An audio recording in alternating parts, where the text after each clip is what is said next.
Hi, I'm Pat Kelly. Okay, we got another problem where they give us a couple of equations. They talk about the region bounded by those equations, and then it's spun around an axis. This time the line is x equals 4. Okay. Also, real quickly, as I've already drawn this for you, it's not in the problem. They would just give you these equations. Just draw your own and make sure it's accurate enough that you can see what's going on. It doesn't have to be perfect. All right, so to start, I need a formula. And with this shell method that we've been learning, I want to get the formula set up correctly. And it really just comes down to whether I'm integrating with respect to x or with respect to y. So one of the purposes my drawing will serve is I'll come here and draw that representative rectangle. And that'll dictate for me whether I'm integrating with respect to x or with respect to y. So in the drawing, you want to draw your representative rectangle. And remember, with the shell method, you draw that rectangle parallel to your axis of revolution. So my rectangle would look something like this. And the significance of that is that we're going to integrate with respect to x, because that's where the thickness of that rectangle lies. So our formula, v equals 2 pi integral from a to b, p of x, h of x dx. Okay, now the particulars for us in this problem, if we get into the integral, 2 pi are still there, of course. But for a and b are limits of integration. We're looking for the lowest and the highest values of the variable x. Back to the drawing.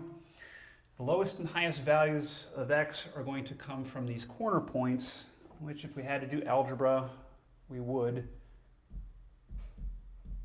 hopefully be able to agree that that corner point would be 0, 0, and this corner point would be 2, 0.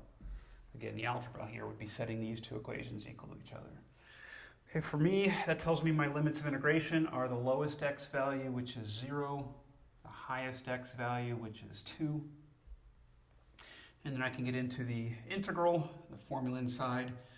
It always starts with this p of x expression, and that represents the radius of one of your shell slices. Let's be careful of this on this problem. If I come back to my drawing, with my representative rectangle there, I'd be spinning that around this x equals 4 line.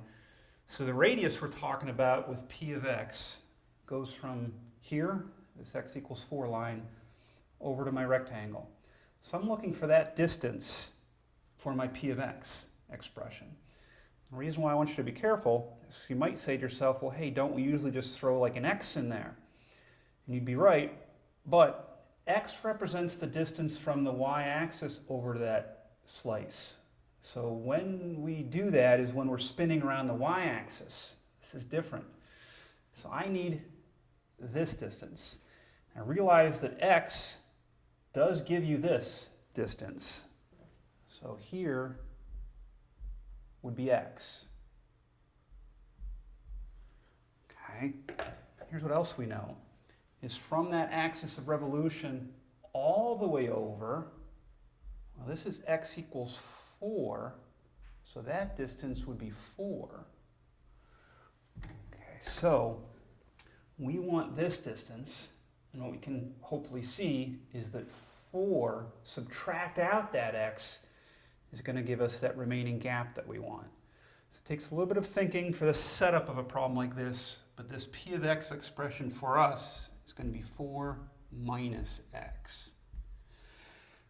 Okay, then moving on, h of x is the height of one of those shell slices, which is always just the height of this rectangle that you've drawn, which in this case is just that curve, which comes from here. So for my h of x, I just need 2x minus x squared.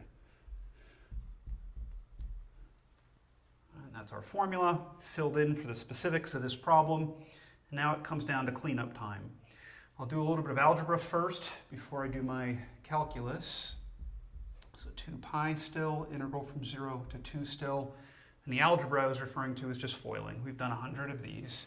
So if I FOIL this out, 8x minus 4x squared minus another 2, so minus 6x squared, and then plus x cubed. Algebra done. Now we get into the calculus, actually. So our integration equals 2 pi still. And then I'm looking at x up to the 2 power divided by 2. So let's say 4x minus x up to the 3 power divided by 3. So 2x 3 power. I think I said squared, I didn't write it. And plus x to the 4th over 4. All of that is a definite integral still from 0 to 2. Okay, plugging in our numbers, our limits of integration, 2 pi still. 2 squared is 4 times 4. 2 to the 3 power is 8 times 2. And then plus 2 to the 4th power is 16 divided by 4. 4. Okay, 16 minus 16 is nice. And then there's a 4 left inside. I think I'm just getting a nice answer of 8 pi. Okay, I like it. Hopefully you do too. Thanks and hope that helped.